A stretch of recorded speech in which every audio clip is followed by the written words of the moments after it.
After 18 days of relentless slaughter, the Kurukshetra War finally ended. But as the Pandavas stood over the silent, blood-soaked battlefield, they felt no joy. Their victory was hollow.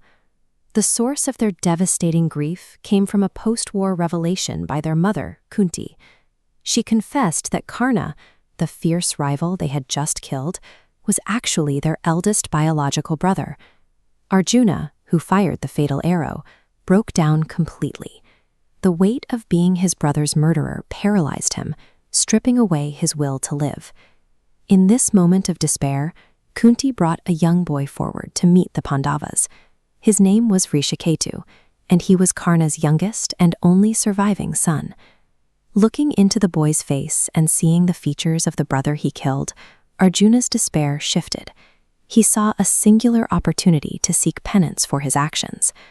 Vrishakethu knew Arjuna was the man who killed his father. Yet, following his mother's instruction and his duty as a warrior, the young boy made a choice.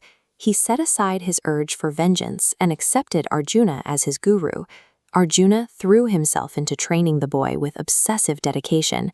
Driven by a need for redemption, Arjuna gave more intensive martial training to Vrishakethu than he ever gave to his own late son, Abhimanyu. This diagram maps the lineage of the Divyastras, celestial weapons of the gods. Arjuna passed these guarded secrets directly to Vrishakethu, bypassing his Pandava relatives, but Krishna intervened, requiring Vrishakethu to vow never to teach them, turning him into their final practitioner. By placing himself under Arjuna's guidance, Vrishakethu dismantled the cycle of retaliation that had defined his father's generation. The blood feud between the two families ended with this bond between teacher and student. Years later, King Yudhishthira initiated the Ashvamedha Yagna to purify the kingdom. In this ritual, a sacrificial horse is let loose to roam. Any land it enters is claimed for the crown, and any king who stops the horse must fight. Arjuna led the army protecting the horse, with Vrishakethu serving as his primary commander. The young man proved his skill across the continent, subduing rival kings who challenged their authority. The campaign continued without defeat until the horse reached a specific border, skidding to a halt in the kingdom of Manipur. Manipur was ruled by Babruvahana, Arjuna's own biological son. Despite their relationship, the warrior code of Kshatriya Dharma required a king to defend his borders, even against his own father. Fate had created a grim repetition. After years spent trying to escape the guilt of the past, Arjuna was once again forced into a war against his own immediate family. When the battle broke out, Vrishakethu stepped forward to fight Babruvahana, intending to protect Arjuna from having to strike his own son. Though the two young men were cousins, they fought as representatives of rival states.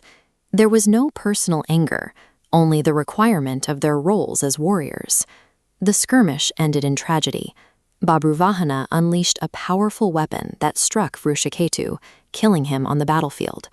Watching Karna's last heir die, Arjuna collapsed. He believed the violence he had committed at Kurukshetra had returned to take everything he had tried to rebuild. While Arjuna was paralyzed by this grief, Babruvahana continued his assault, eventually overpowering and killing Arjuna as well. Despite Arjuna's penance and the lack of malice between the combatants, the rigid requirements of duty still led them to this violent end. This double tragedy was resolved through divine intervention. Arjuna's wife Ulupi used a celestial gem to revive him, while Krishna arrived to restore life to Vrishakethu. When Vrishakethu regained consciousness, he showed no anger toward the man who had killed him.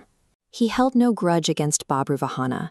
He viewed the violence at Manipur as an inevitable consequence of their roles in the world, refusing to let the event reignite a cycle of hatred. Years later, at the end of the epic, the Pandavas finally ascended to heaven. There, they were greeted by Karna and Vrishakethu, waiting together in peace. Vrishakethu's journey concludes the story of the Kuru clan not with a final strike, but with the quiet restoration of a broken family.